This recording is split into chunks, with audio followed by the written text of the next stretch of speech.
Fox River 1-1 update. Welcome to Mrs. Markle and to Mrs. Harmeling, and they're going to be presenting and updating the committee on the 1-to-1 initiative that started a few years ago. Yes. Okay, I've got some note cards, and I'll leave a couple in each file right here. And I thought that note cards might work out well tonight. No laptop? Oh, well, I wanted to have a laptop for each of you, but not tonight. I thought the note cards would work out because there might be questions that you have while Rachel and I are presenting. And to keep the flow of the presentation going, not that I don't want you to have questions and interrupt, but I thought if you could write the questions down, it could keep Rachel and I moving, and then in the end, we'll answer questions, or if I can't answer them, I'll certainly get them and get it off an email to you this week, okay? I mean, if you want to take a notation of what the slide looked like to reference back, you can go back to the slide during the question time, but I just thought to keep it going would help, okay? So, to get ourselves set up right here. First off, I want to thank you very much for having us come tonight to present. If you don't know, this right here, this is Rachel Harmeling, and she's a library media specialist at Fox River School. And I'm going to tell you right off from the bottom of my heart, without Rachel, we wouldn't be where we are right now. She has been, from day one, with the implementation, with the teachers and the students, and the sustainability that she has in the building. Once again, working with students and teachers and parents. She is just keeping us moving forward with everything that we're doing. She, this year, as you'll see as we get going here, she offers Monday Bites. And on the even Mondays, she has teachers come in and she works after school with teachers on whatever they'd like with Google, so forth support. And on the opposite odd evenings of Monday, she has students come in and students work with her after school on whatever they're struggling with, want help with, or something creative with technology. So this right now is how we're sustaining the program right now in the building where we're at with the professional development. The purpose we're here tonight is because a while ago Paul asked for some information on how the one-on-one is connected to student achievement. And then I believe it was last time Dan asked, Sterling, how's the Moodle going? Can you talk to us a little about the music Moodle? So what we've done tonight is we are going to use the PowerPoint as our presentation tool, and then we have embedded what is called a Moodle screencast, which is going to be our voice piece for Moodle. So we can show you a couple things we're doing with the Moodle in the building. We have it embedded right into the presentation. So that's how we're going to put that together tonight. So let's get started and let's see what go, and you guys can take notes. And hopefully everybody can look over here. I'll try to keep my back away. Maybe I put them on this side.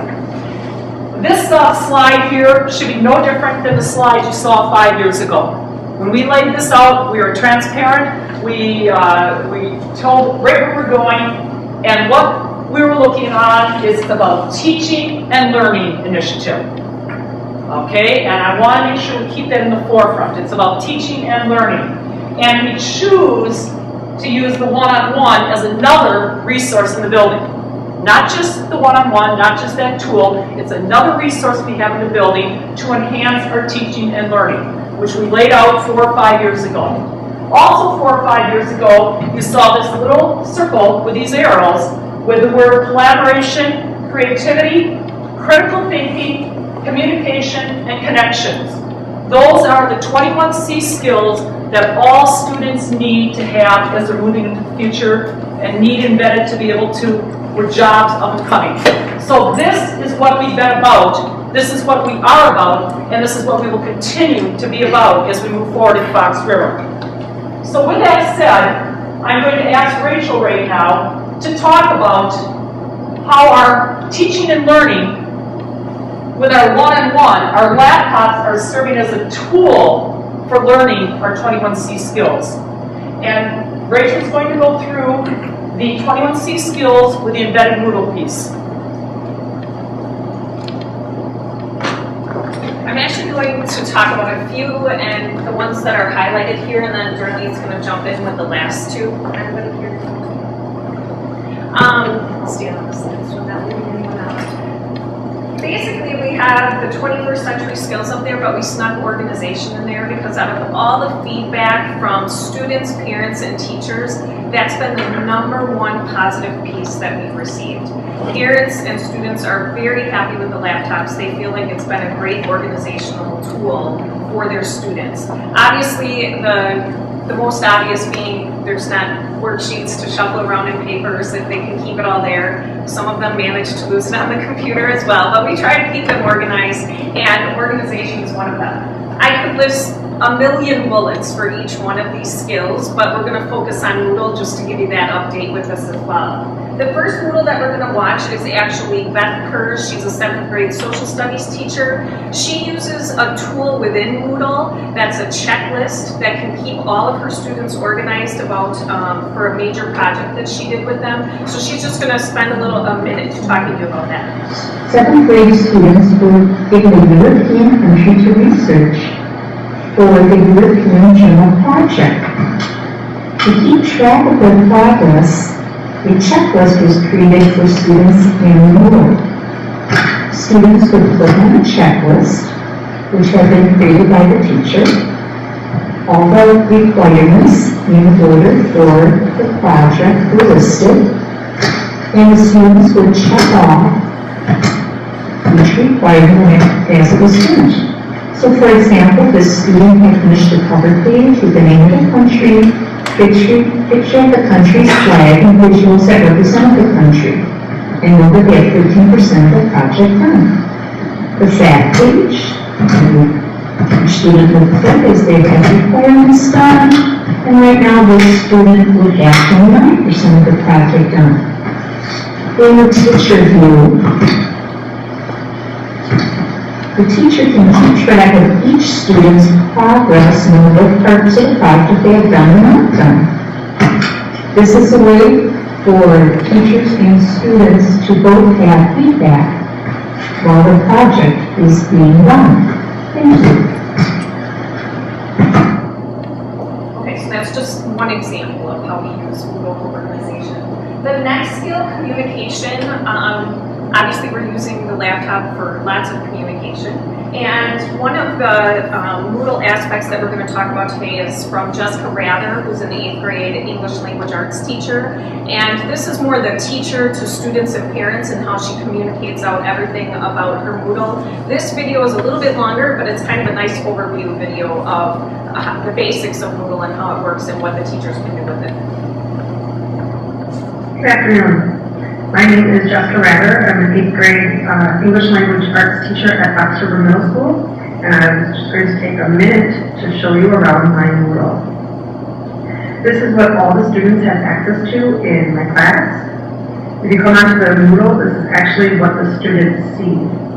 I like Moodle because it's a place for us to keep all of our lessons and all the information about our classes. So when kids come in, they have the Moodle broken into parts. There's a welcome. Any information that they need is up here. Their hall pass there, and then their weekly information. So current resources we're working on for language, reading, or writing.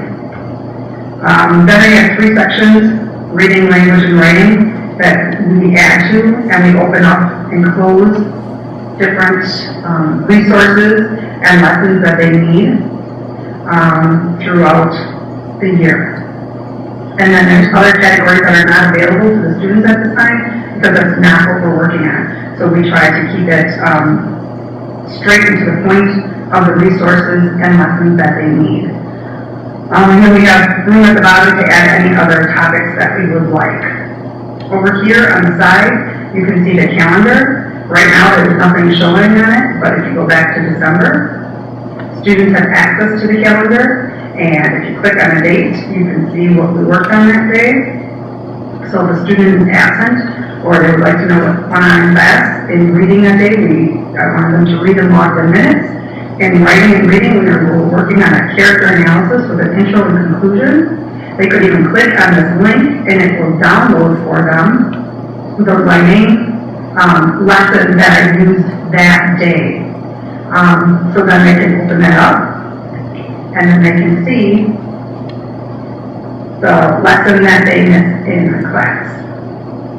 So everything really is right here at the student's fingertips to use all the resources that myself as a teacher has created, or things that I would like them to use online. So you can scroll through this, and there is all their information that they can use to complete assignments or to sharpen their skills. And that is also where we keep their homework, like here, read and log your minutes, so that they knew what their homework was for the day or what we looked at in class. If you look at it from the teacher's point of view, it's a little bit different, because then this is where all of our information goes, and things that we can keep from year to year. So turning to my normal role, you can see that there's a lot more here than the students have access to. So the current resources are things we were working on towards the end of last year, but then the ones that appear in blue are things that we are currently working on. And here's poetry, we're not on that right now, so that is closed to the students. It was one of those that you see that's closed, but on my end, I can see the resources I had used from year to year. So that is the Moodle for ELA at Fox River in 8th grade. Thank you.